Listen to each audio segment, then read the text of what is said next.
بسم اللہ الرحمن الرحیم عن انس رضی اللہ تعالی عنہ عن النبی صلی اللہ علیہ وسلم قال خمس دعوات مستجاب لہن ودعوة المظلوم حتى ينتصر ودعوة الحاج حتى يصدر ودعوة المجاهد حتى يفقد ودعوة المریض حتى يبرأ ودعوة الأخ لأخيه بظهر الغیب او كما قال علیہ الصلاة والسلام۔ میرے بھائیوں، اللہ کے نبی صلی اللہ علیہ وسلم کی روایت ہے، آپ کی حدیث ہے، آپ نے ارشاد فرمایا، حضرت انس سے روایت ہے کہ اللہ کے نبی نے فرمایا 5 آدمی ایسے ہیں کہ جن کی دعا اللہ قبول کرتا ہے، کبھی ان کی دعا رد نہیں ہوتی۔ ہمیشہ جب بھی وہ اللہ کے سامنے اپنی دعا کے لیے ہاتھ اٹھاتے ہیں، اللہ ان کی دعا قبول کرتا ہے، کبھی بھی ان کی دعا رد نہیں ہوتی۔ ان میں سے 5 آدمیوں میں سے پہلا آدمی تو وہ ہے وَدَعْوَةُ الْمَظْلُومِ حَتَّى يَنْتَصِرَ، ایسا مظلوم جس کے اوپر ظلم کیا گیا ہو،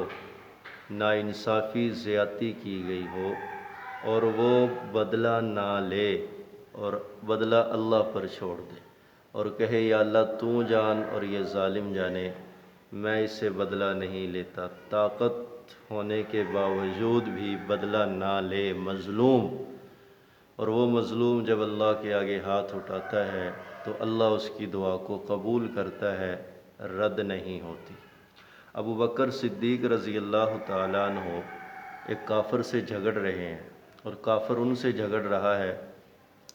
آپس میں تو میں ہو رہی ہے، تو حضرت ابو بکر صدیق رضی اللہ تعالیٰ عنہ نے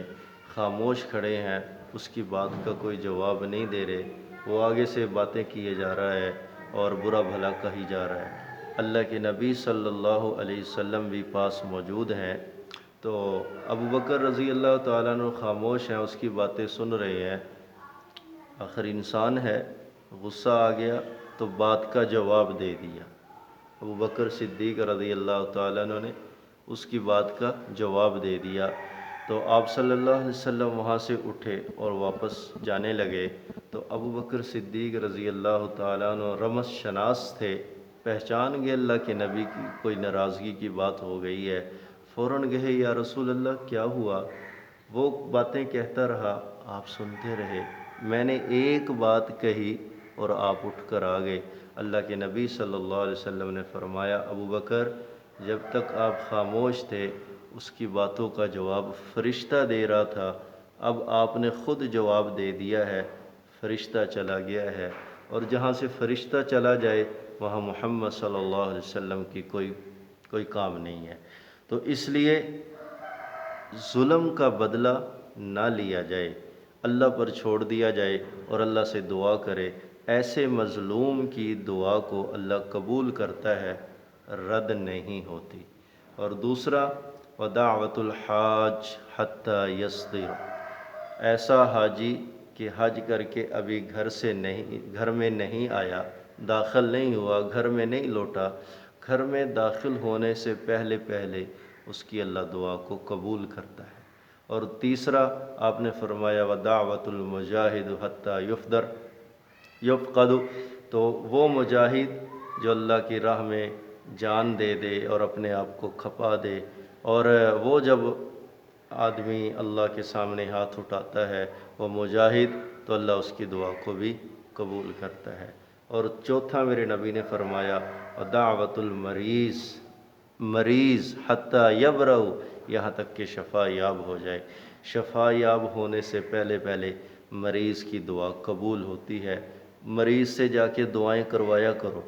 بیمار کی عیادت کیا کرو، بیمار پرسی کیا کرو، مسلمان کا مسلمان پہ حق ہے۔ رشتہ دار بیمار ہو جائے، جتنا بھی کوئی لڑا ہوا ہو، جا کر اس کی عیادت کرو، اس کی بیمار پرسی کرو، اللہ اس کے اوپر بھی تمہیں اجر عطا کرے گا، اور اس کے دل میں آپ کی محبت پیدا ہوگی، یار میں اس کے ساتھ کیا کرتا ہوں اور یہ میری بیمار حال میں پوچھنے آیا مجھے۔ تو بیمار آدمی سے دعائیں کروایا کرو، اللہ اس کی دعائیں قبول کرتا ہے یہاں تک کہ وہ شفا یاب ہو جائے۔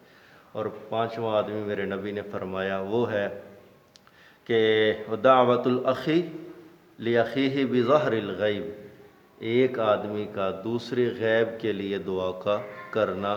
غیب کے لیے دعا قبول ہوتی ہے۔ ایک مسلمان دوسرے مسلمان بھائی کے لیے ہاتھ اٹھاتا ہے، اللہ اس کی دعا بھی قبول کرتا۔ پھر آپ نے فرمایا ثم قال، پھر بتاؤں، پھر آپ نے فرمایا جو سب سے زیادہ ان پانچوں دعاؤں میں سے جو سب سے زیادہ جلدی قبول ہونے والی دعا ہے، بتاؤں کون سی ہے یا رسول اللہ بتا دیجئے؟ آپ نے فرمایا دعوت الاخی بظہر الغیب، کہ غیب کے لیے دعا جو ہے وہ یہ سب سے زیادہ جلدی قبول ہوتی ہے۔ ایک بھائی یہاں بیٹھا ہے اور دوسرے نے اس کو کہہ دیا یار میرے لیے دعا کیا کرو، اب وہ تو غیب ہے، اس کے پاس موجود نہیں ہے، اب یہ جب ہاتھ اٹھائے گا اپنے بھائی کے لیے اور دعائیں کرے گا اور اس کے لیے خیر کی دعائیں مانگے گا تو اللہ اس کی دعائیں سب سے زیادہ جلدی قبول کرتا ہے۔ تو ہم دوسروں کے لیے دعائیں دینے والے بنیں، بد دعائیں دینے والے نہ بنیں، دوسرے کے ساتھ خیر والا معاملہ کریں، بھلائی والا معاملہ کریں اور عافیت والا معاملہ کریں، دوسروں کے ساتھ محبتیں بانٹنا سیکھیں، پیار بانٹنا سیکھیں، رحم دلی سیکھیں، اور اللہ سے ان کے لیے خیر مانگے۔ تو جب تم کسی کے لیے خیر مانگو گے تو اللہ تمہارے لیے بھی خیر والے معاملے کرے گا انشاءاللہ۔ اللہ پاک ہم سب کو عمل کی توفیق نصیب فرمائے، اور نبی علیہ السلام نے جو 5 بندے ہمیں بتائے ہیں اللہ ہمارا ان میں شمار فرمائے اور ہماری ساری دعائیں قبول فرمائے۔ اور دعا کے بارے میں ایک بات اور بتا دیتا ہوں، میرے نبی نے فرمایا دعا کی قبولیت میں سب سے بڑا جو اثر ہے وہ حلال رزق کا ہے۔ حلال رزق، جب پیٹ میں حلال رزق جائے گا تو آپ کی ساری دعائیں قبول ہوں گی، آپ کی ساری دعائیں قبول ہوگی۔ جس پیٹ میں حرام جاتا ہے اس کی نہ عبادت قبول ہوتی ہے نہ دعائیں قبول ہوتی ہیں۔ اللہ پاک ہم سب کو حلال کھانے کی توفیق نصیب فرمائے۔ آخر